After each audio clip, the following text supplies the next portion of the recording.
शांताकारं भुजंगशयनं पद्मनाभं सुरेशं विश्वाधारं गगनसदृशं मेघवर्णं शुभांगं लक्ष्मीकान्तं कमलनयनं योगभिद्रानगम्यं वन्दे विष्णुं भवभयहरणं सर्वलोकैकनाथम्। ओम भगवान श्री विष्णवे नमः। नमः पार्वती पतये नमः। प्रिय मित्रों, आज मैं आप सबके पास वनस्पति, लता और वृक्ष ये सब हमारे जीवन में क्या महत्व रखता है ये तो हम सब जानते हैं, परंतु एक वृक्ष है जो न विशाल है और न पौधा जैसा छोटा है, पर बहुत ही महत्व का है। और वह वृक्ष है आंवला का वृक्ष।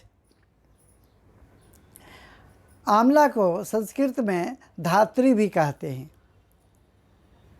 और ये अमूल्य कहते हैं कि इनका 100 गुण इनमें हैं।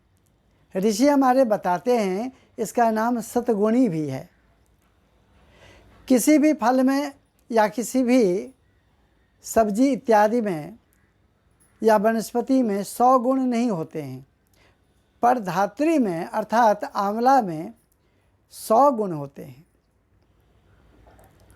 इनका नाम धात्री इसलिए है कि ये साक्षात विष्णु के स्वरूप हैं।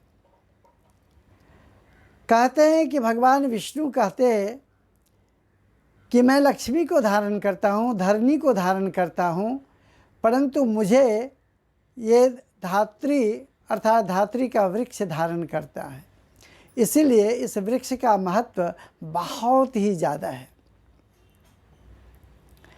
एक बार की बात है, नारद मुनि धरती का वर्णन कर रहे थे। धरती पर सभी पर्वत, नदी, कहते हैं जो वनस्पति, वृक्ष, पौधे, लता इत्यादि की बहुत ही चर्चा कर रहे थे।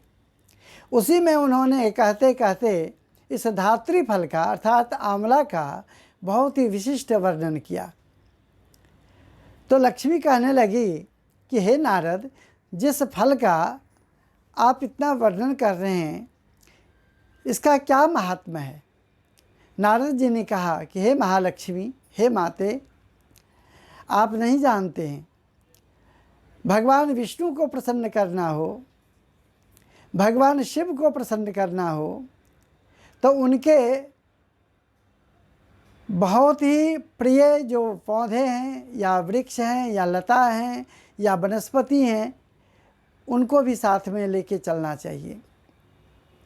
जैसे कि आप जानते हैं कि शिव को प्रसन्न करना हो तो बेल के पत्ते से अर्थात बेल के वृक्ष को सम्मान देना चाहिए। इसी तरह भगवान नारायण को अति प्रसन्न करना हो तो धात्री फल का अर्थात आंवले के वृक्ष का आप जरूर सम्मान करें।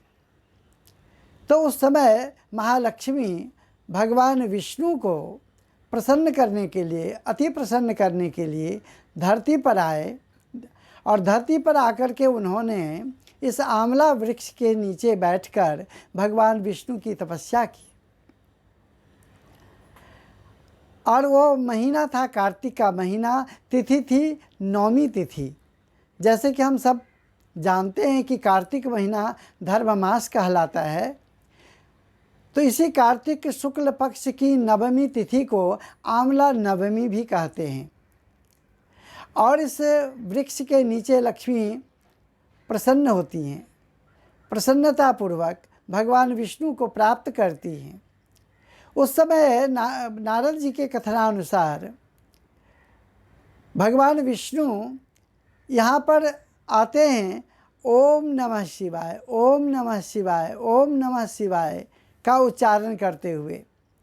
लक्ष्मी को बड़ा प्रसन्न तो हुआ ही, प्रसन्नता तो है ही, परंतु बड़े आश्चर्य से कहने लगी कि हे नारायण, आप शिव जी का नाम यहाँ लेते हुए आए हुए हैं, क्या इसका कोई विशेष महत्व है? भगवान नारायण कहते हैं कि हे महालक्ष्मी, यही एक आंवला वृक्ष है, धात्री फल है, जिसमें दोनों गुण हैं, अर्थात तुलसी का भी गुण है और बेल का भी गुण है। बेल और तुलसी का संयोग बनता है और संयुक्त जो गुण है उसी को धात्री फल कहते हैं, उसी को आंवला कहते हैं।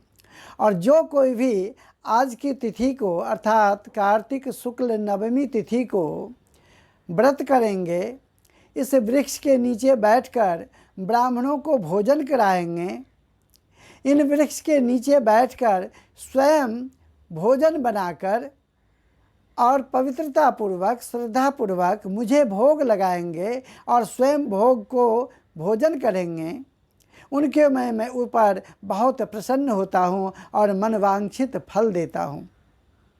इसलिए धात्री फल का आप भी सेवन करिए और मैं वरदान के स्वरूप, आशीर्वाद के स्वरूप या प्रसन्नता पूर्वक आपसे ये मनवांछित फल देने वाला व्रत सभी को अर्थात पृथ्वी पर सभी मनुष्यों को प्रदान करने के लिए आपको अनुमति देता हूँ, आज्ञा देता हूँ। लक्ष्मी भी बहुत प्रसन्न हुई नारायण की इस बात को सुनकर।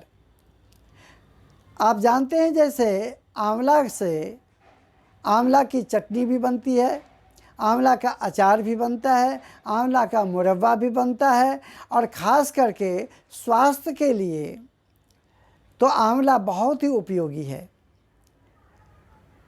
हमारे वैद्य, हमारे प्राचीन काल में आयुर्वेद में आंवला का बहुत विस्तार पूर्वक वर्णन है, जो संक्षिप्त में हम आपको कहाँ तक बताएं। इसलिए मैं सभी मित्रों से, सभी मानवों से, सभी श्रेष्ठों, ज्येष्ठों, कनिष्ठों से निवेदन करूँगा, ज्ञान प्रकाश चैनल के माध्यम से आप सबको ये बताना चाहूँगा कि कार्तिक महीने की शुक्ल पक्ष की नवमी तिथि को संध्या के समय, शाम के समय आप इस वृक्ष के नीचे बैठकर भोजन बनाएं, ब्राह्मणों को भोजन कराएं और स्वयं भी इस प्रसाद को ग्रहण करें।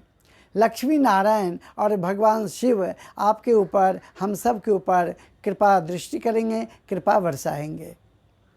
इसी के साथ मैं ये भी कहना चाहूँगा कि भगवान नारायण जिस विषय को, जिस वस्तु को मानवों के लिए समर्पित किया है, ये अमृत फल है। इस अमृत फल का सम्मान करना चाहिए।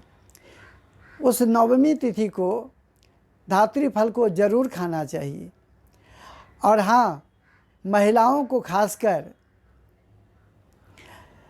आंवला के जड़ में इस नवमी तिथि को दूध का अर्घ्य चढ़ाएं, सफ़ेद धागे को लपेटकर और पूजा करें, प्रार्थना करें। आप सबको भी पता होगा, फिर भी मैं पुनरुच्चारण करता हूँ, सतयुग का प्रारंभ भी इसी तिथि को हुआ था। कार्तिक मास की शुक्ल पक्ष की नवमी तिथि को सतयुग का भी आरंभ हुआ था। इसलिए ये बहुत महत्व रखता है, महत्वपूर्ण तिथि है, महत्वपूर्ण महीना है और महत्वपूर्ण कथा है। ज्ञान प्रकाश चैनल आप सबको इसी प्रकार से सुंदर सी गाथा, कथा, कहानी, तिथि, त्यौहार, व्रत, उद्यापन ये सब के विषय में समर्पण करेगा, समर्पित करेगा, प्रस्तुत करता रहेगा। आप सबसे विशेष निवेदन है कि ज्ञान प्रकाश चैनल को अपना चैनल मानकर इसको सब्सक्राइब करें, लाइक करें, मित्रों को शेयर करें और अपना सुझाव दें कि मैं इससे भी सुंदर बढ़िया गाथा, कथा, कहानी आप सबको प्रस्तुत कर सकूं। इसी के साथ बोलिए धात्रियै नमः। धात्री माता की जय, लक्ष्मी नारायण भगवान की जय, उमा महेश्वर भगवान की जय।